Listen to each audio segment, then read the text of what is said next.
लग्नानंतर पहिला धोंड्याचा महिना आहे. आईने लेक आणि जावयाला कोणते वाण द्यावे? श्री स्वामी समर्थ. जय जय स्वामी समर्थ. नमस्कार मंडळी, नवीन एका व्हिडिओमध्ये तुम्हा सर्वांचे मनपूर्वक स्वागत.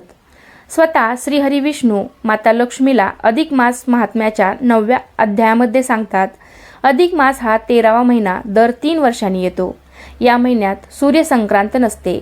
हा महिना मलिन असा धोंड म्हणून मानला जातो. या महिन्यात कोणतेही मंगल कार्य केले जात नाही. तथापि या महिन्याचा स्वामी जो गोलोकवासी मुरलीधर पुरुषोत्तम आहे, त्यांची पूजा केल्याने आणि स्नान, दान, व्रत, नियम पाळल्याने मनुष्याला मुक्ती मिळते व त्यांचे इच्छित मनोव्रत सुद्धा पूर्ण होते. नेमकं अधिक मास म्हणजे काय, तो कसा मोजला जातो? तर कालगणनेच्या 2 पद्धती असतात. एक म्हणजे सौरवर्ष आणि दुसरं म्हणजे चांद्रवर्ष. पृथ्वी सूर्याभोवती परिभ्रमण करत असते. हे भ्रमण पूर्ण होण्याचा काळ म्हणजे 1 वर्ष असं गणित सौरवर्षाचं असतं. तर चंद्रमास आणि चंद्रवर्षाची गणना चंद्राच्या पृथ्वीभोवती फिरण्याच्या काळावर अवलंबून असते. शालिवाहन शकाच्या कालगणनेप्रमाणे चैत्र वैशाख हे भारतीय महिने चंद्राच्या गतीप्रमाणे व नक्षत्रावरून मोजले जातात. त्यांना चांद्रमास म्हणतात. सूर्याची व चंद्राची रूप प्रत्येक गती थोडी वेगळी असते. चंद्र पृथ्वीभोवती एक प्रदक्षिणा 28 दिवसात पूर्ण करतो. अर्थात त्यानुसार सौरवर्षाप्रमाणे चंद्रवर्षाचं 12 महिन्यांचे 365 दिवस न भरता ते 355 दिवस भरतात. प्रत्येक महिन्यात अशी तूट येत असल्यामुळे आपल्याला चांद्रमासाच्या वर्षाचे दिवस व सौरवर्षाचे दिवस यांचा ताळमेळ घालण्यासाठी साधारण दर 3 वर्षांनी म्हणजे सुमारे 32.5 महिन्यांनी 32 महिने 16 दिवस आणि 4 घटिकांनी एक चांद्रमास 2दा मोजतात आणि त्यालाच अधिक मास म्हटलं जातं. ज्या वर्षी हा अधिक मास येतो ते चंद्रवर्ष 13 महिन्यांचे असते. दरवर्षी 11 दिवस 1 तास 31 मिनिटे आणि 12 सेकंदाचा फरक पडत असतो. आता 3 वर्षांनी एकदा हा बॅकलॉग भरून काढण्यासाठी पंचांगात अधिक मासाची गणना करण्यात आलेली आहे. अधिक महिन्यात वेगवेगळी व्रत करण्याला आणि वेगवेगळे नियम पाळण्याला खूप जास्त महत्त्व आहे. स्वतः श्रीहरी विष्णूंनी अधिक मास महात्म्यामध्ये अध्याय 9व्यात माता लक्ष्मीला अधिक मासात कोणकोणती व्रत करावी, कोणकोणते नियम पाळावेत हे सांगितलेलं आहे. श्रीहरी विष्णूंनी सांगितल्याप्रमाणे या अधिक महिन्यामध्ये भूमिशन व्रत करावे. म्हणजेच काय, तर बेडवर झोपायचं नाही. संपूर्ण अधिक मास खाली फरशीवर सतरंजी, घोंगडी किंवा चटई टाकून त्यावर झोपायचं आहे. मग ते दुपारी झोपणं असो, रात्री झोपणं असो किंवा बसणं असो. गादीवर किंवा बेडवर बसायचं नाही. त्यानंतर संपूर्ण अधिक मास पत्रावळीवर जेवण करायचं आहे. ताटामध्ये जेवण करायचं नाही. त्यानंतर अनारसे, बत्ताशे, खारका, सुपारी किंवा फळं असतील तर ही 33 संख्येमध्ये सतपात्र म्हणजेच पात्रासह दान करायची आहेत. आता जावयाला दान देणं वेगळं. हे जे दान आहे ते आपण एखाद्या मंदिरामध्ये गुरुजींना किंवा एखाद्या गरजू व्यक्तीला तुम्हाला द्यायचं असेल तर ते तुम्ही देऊ शकता. त्यानंतर एक वेळ जेवण करून सुद्धा तुम्ही अधिक मास पाळू शकता, उपवास करू शकता. या महिन्यात अन्नदान करू शकता किंवा संपूर्ण धोंड्याचा महिना गाईला गोग्रास खाऊ घालू शकता. जोडपं भोजन म्हणजेच एखादं जोडपं बोलवायचं आणि संपूर्ण अधिक मास त्यांना दुपारचं किंवा रात्रीचं जेवण आपल्या घरी जेवू घालायचं. किंवा तुम्ही एखादी सुवासीन स्त्री बोलवू शकता आणि तिला सुद्धा जेवण घालू शकता. त्यानंतर दीपदान करू शकता, आवळीचं स्नान करू शकता, तीर्थस्नान करू शकता. आता तीर्थस्नान तर आपण दररोज काय करू शकत नाही. मग काय करायचं, अधिक मास सुरू होण्याच्या अगोदरच पूजा साहित्याच्या दुकानातून गंगाजल आणून ठेवायचं किंवा तुमच्या घराच्या आजूबाजूला कुठे एखादं तीर्थक्षेत्र असेल, तिथे नदी असेल तर त्या नदीचं पाणी घरी आणून ठेवायचं आणि संपूर्ण अधिक मास रोज अंघोळीच्या पाण्यामध्ये ते पाणी थोडं मिक्स करायचं आणि त्या पाण्याने स्नान करायचं आहे. त्यानंतर तीळ किंवा तांदूळ सुद्धा दान आपण करू शकतो. धान्य दान करू शकतो, सौभाग्याच्या वस्तूचे दान करू शकतो, गोदान करू शकतो, धरणपारणं भोजन दान करू शकतो. म्हणजे 1 दिवस जेवण करायचं, 1 दिवस उपवास करायचा, 1 दिवस जेवण करायचं, 1 दिवस उपवास करायचा. यालाच धरणपारणं व्रत असे म्हणतात. हे व्रत सुद्धा तुम्ही करू शकता. किंवा यापैकी तुम्हाला काहीच करणं शक्य नसेल, कोणतेही व्रत करणं शक्य नसेल, तुम्हाला गोळ्या सुरू आहेत, डॉक्टरांनी सांगितलेलं आहे किंवा काहीतरी प्रॉब्लेम आहे, त्यामुळे यातलं तुम्ही कोणतंही व्रत करू शकत नाही, तर दररोज जेवण करताना अधिक मासामध्ये आपण मौन पाळू शकतो. हे व्रत खूप महत्त्वाचं आहे. हे सगळे व्रत केल्याचं पुण्य जे आहे, जर आपण अधिक मासात जेवण करताना मौन पाळलं तर यामुळे आपल्याला या सर्व व्रताचं पुण्यफळ मिळतं. किंवा बघा, जर तुम्हाला ओरडून बोलायची सवय असेल तर तुमच्या बोलण्यामुळे खूप लोक दुःखी होतात. मग घरचे असतील, बाहेरचे असतील, तर संपूर्ण अधिक मास तुम्ही कठोर बोलण्याचं व्रतसुद्धा करू शकता. तर या महिन्यामध्ये केली जाणारी काही लोकप्रिय व्रतसुद्धा आहेत की जी आवर्जून वर्षानुवर्ष महिला करतात. तर त्यामध्ये हळदी कुंकू, स्वस्तिक व्रत हे सुद्धा आहे, लाख होळी व्रत आहे. मग हे लाख होळी व्रत बरेच जण आपल्या देवघरामध्ये जे बाळकृष्ण असतात तर त्यांना 1.25 लाख तुळशीपत्र अर्पण करतात. अधिक मासामध्ये किंवा संपूर्ण चातुर्मासामध्ये मिळून किंवा फुलं धान्याचे सुद्धा लाख होळी वाहिली जाते. त्यानंतर गोपद्म व्रत केलं जातं. दररोज तुळशीची पूजा केली जाते किंवा एखादी सवाष्ण स्त्री बोलवून तिची रोज ओटी भरली जाते किंवा एखाद्या सुवासीन स्त्रीला बोलावून रोज तिला चहा आवडत असेल तर चहा किंवा दूध आवडत असेल तर दूध तिला देऊ शकता. एकतर सकाळचा चहा किंवा संध्याकाळचा चहा किंवा दूध देऊ शकता. तर ही काही व्रते आहेत आणि दाने आहेत, तर ती आपण अधिक मासात करू शकतो.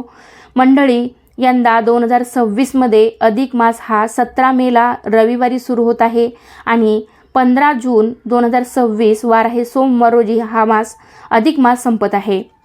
अधिक मासामध्ये पुरुषोत्तमाची म्हणजे श्रीहरी विष्णूंची पूजा करण्याला जास्त महत्त्व आहे. तसेच लेक जावयाला आपण लक्ष्मीनारायणाचा जोडा मानतो. म्हणूनच अधिक मासामध्ये लेक जावयाला लक्ष्मीनारायण स्वरूप मानून त्यांचा मानपान केला जातो व जावयाला वाण सुद्धा दिले जाते. आता बघा, हौसेला मोल नाही. हौस आहे, मला आवडतं म्हणून किंवा यांनी असं केलं त्यांनी तसं केलं म्हणून तुम्ही कितीही मोठा थाटमाट करू शकता. पण जर तुम्ही सक्षम असाल तर मुलीला आणि जावयाला त्यांच्या मनाप्रमाणे कपडे घेऊ शकता. जावयाला सोन्याची अंगठी घेऊ शकता, मुलीला पैंजण किंवा चांदीच्या ताटाचा सेट देऊ शकता. बरेच जण चांदीचं ताट, त्यामध्ये वाटी, तांब्या, पेला, चमचा असा सेट म्हणून देतात किंवा अजून काही तुम्हाला चांदीच्या वस्तू द्यायच्या असतील तर त्यासुद्धा तुम्ही देऊ शकता. तुम्हाला हवी तशी तुम्ही लेक जावयाची हौस मौज करू शकता. जावयाला जर तुम्ही सोन्याची अंगठी दिलेली असेल तर मुलीला छोट्यात छोटी का होईना चांदीची वस्तू ही आवर्जून द्या. आणि आता बघा, सोनं महाग झालेलं आहे, सोनं तर काही आपण देऊ शकत नाही. मग लेक जावयाला छोट्यात छोटी का होईना चांदीची एखादी वस्तू वाण म्हणून देण्याचा प्रयत्न करा. आणि जर तुम्ही सक्षम असाल तर तुमच्या हौशेप्रमाणे तुम्ही सोन्या चांदीच्या ज्या वस्तू आहेत त्या तुम्ही देऊ शकता. पण चांदीचा त्यामध्ये आवर्जून वापर करावा. हवं तर तुम्ही एखादी चांदीची निरांजन सुद्धा देऊ शकता. आता चांदी या अधिक मासामध्ये जावयाला वाण देण्याला का महत्त्व आहे? कारण की लक्ष्मी मातेला चांदी अतिशय प्रिय आहे. त्यामुळे जावयाला चांदीच्या भेटवस्तू दिल्या जातात. धार्मिक दृष्टिकोनातून चांदी हा अत्यंत पवित्र आणि सात्विक धातू मानला जातो. मान्यतेनुसार चांदीची उत्पत्ती ही भगवान शंकरांच्या डोळ्यातून झाली आहे. चांदीचा संबंध हा प्रेमाचा कारक शुक्र आणि धनाचा मनाचा कारक चंद्राशी संबंधित आहे. चांदी शरीरातील पाणी आणि घटक नियंत्रित करते. यासोबतच शरीरातील समस्या दूर करण्यासाठी ही चांदीचा उपयोग होतो. मुलीचं आयुष्य सुखी करण्यासाठी अधिक महिन्यात जावयाला चांदीच्या वस्तू भेट म्हणून दिल्या जातात. अधिक मासात चांदीच्या निरांजनाला सुद्धा खूप जास्त महत्त्व आहे. याचं कारण असं की माता लक्ष्मी आणि भगवान विष्णू यांचा आशीर्वाद मिळवण्यासाठी अधिक मासात दीपदान केलं जातं आणि याला खूप जास्त महत्त्व आहे. यामुळे जावयाला चांदीचे निरांजन नक्की द्या.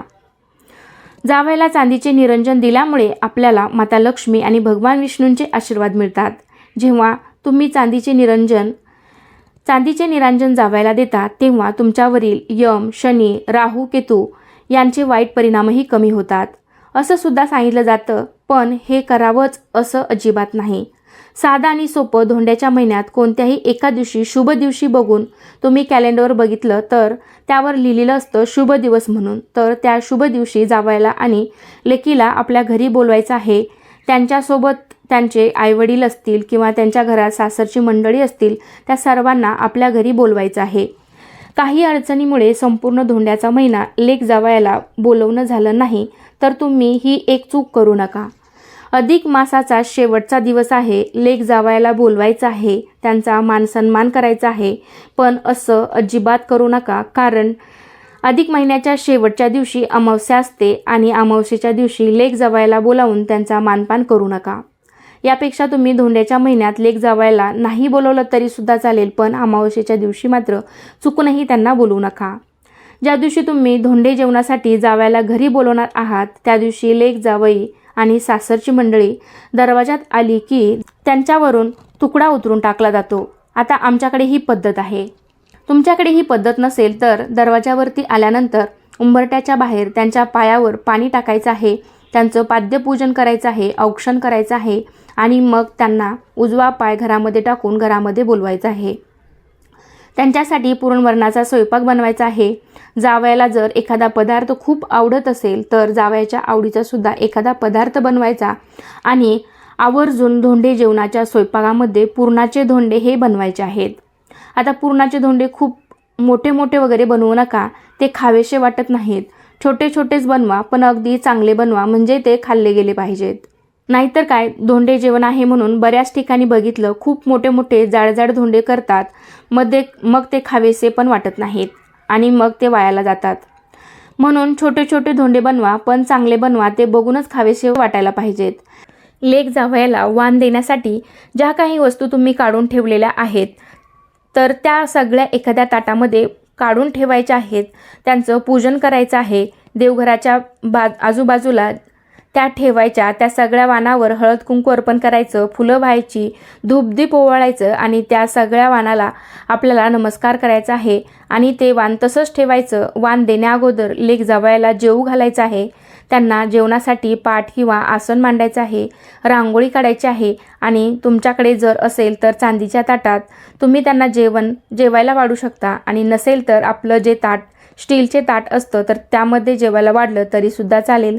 जावयाला वाण देण्यासाठी तुम्ही 33 बत्ताशे घेऊ शकता, 33 अनारसे घेऊ शकता किंवा 33 पुरणाचे धोंडे सुद्धा घेऊ शकता किंवा ते 33 फळं जरी दिली तरीही चालतील. फळं जर द्यायची असतील तर जावयाच्या आवडीची दिली तर अतिशय उत्तम आहे. जे काही तुम्ही जावयाला 33 वाण देणार आहात तर ते आपल्याला सतपात्र म्हणजेच सतपात्रासह ते वाण द्यायचं आहे. कोणत्याही धातूचं एखादं ताट घ्यायचं, स्टीलचं असेल, तांब्याचं, पितळेचं, काशाचं, चांदीचं, त्यामध्ये जी काही वस्तू आहे तर 33 या प्रमाणात जावयाला वाण म्हणून द्यायची आहे. ती ठेवायची, त्यावर एक निरांजन ठेवायचं. निरांजन तुम्ही चांदीचं ठेवलं तर अतिशय उत्तम, पण ती शक्य नसेल तर पितळेची किंवा तांब्याची निरांजन ठेवायची आहे. त्यामध्ये शुद्ध गाईच्या तुपात भिजलेली फुलवात ठेवायची, ती प्रज्वलित करायची आणि त्यानंतर हे सर्व साहित्य जावयाला वाण म्हणून आपल्याला द्यायचं आहे. तर या प्रकारे धोंड्याच्या महिन्यामध्ये अमावस्या सोडून कोणत्याही एका शुभ दिवशी जावयाला व त्यांच्या घरच्यांना बोलवून अशा प्रकारे त्यांचा मानसन्मान करायचा आहे.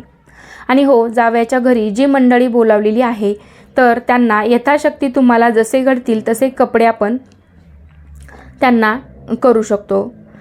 आशा करते की आजच्या व्हिडिओमध्ये दिलेली माहिती तुम्हाला समजली असेल. व्हिडिओ आवडला असेल तर व्हिडिओला लाईक करा, तुमच्या फ्रेंड फॅमिलीसोबत शेअर करायला विसरू नका आणि असे छान छान आपल्या सणांशी रिलेटेड माहितीपूर्ण व्हिडिओ पाहण्यासाठी आपल्या चॅनेलला नक्की सबस्क्राईब करा. सर्वांना श्री स्वामी समर्थ. धन्यवाद.